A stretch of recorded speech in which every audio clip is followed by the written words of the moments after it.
Comey did not hide these views while at the FBI, and we thought he was such a liberals level. We thought he was such a anti-Trump, pro-Hillary guy. That was totally his thing. No, he's just like the rest of them.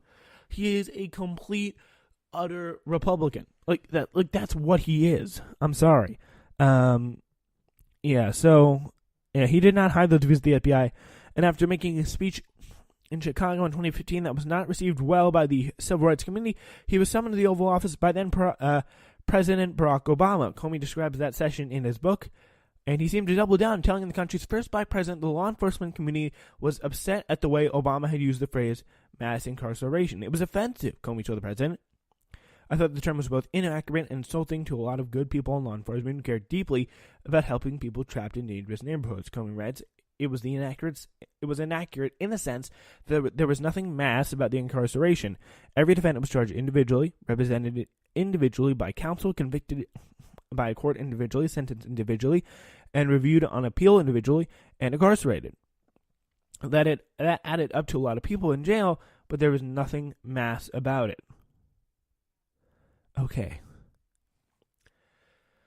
Do I really need to explain this as someone who is a sixth of James Comey's age here?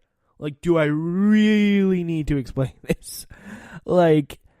He is not referring to the fact that, he's more suggesting that the laws have been opened up, and the fact is police are taking advantage of them without a second thought. They're using it to be more aggressive, in some cases unfair.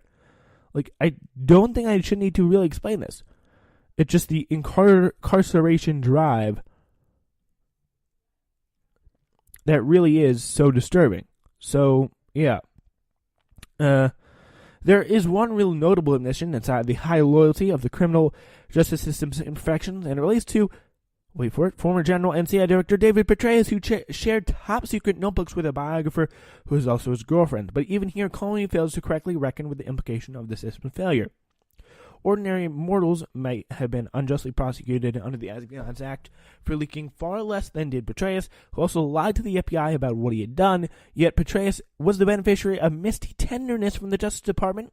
Because they're such good friends, they literally all know each other here, reaching a deal to plead guilty to the misdemeanor of mishandling classified information for which there would be no prison term. He completely avoided any penalty for lying, even though the DOJ's description of the plea deal made it clear he deceived the FBI when the bureaus asked whether he had shared the classified notebooks with Paula Broadwell, his biographer and lover. If there were prosecution for operational security stupidity, Petraeus would literally merit a life term. That's how he would work. That's how it would work. There's some very interesting stuff in this book, and it tells you a lot about the person James Comey actually is, rather than how he has been portrayed since May, when he was fired. All right, that's our show for you today. We'll be back tomorrow. See you then.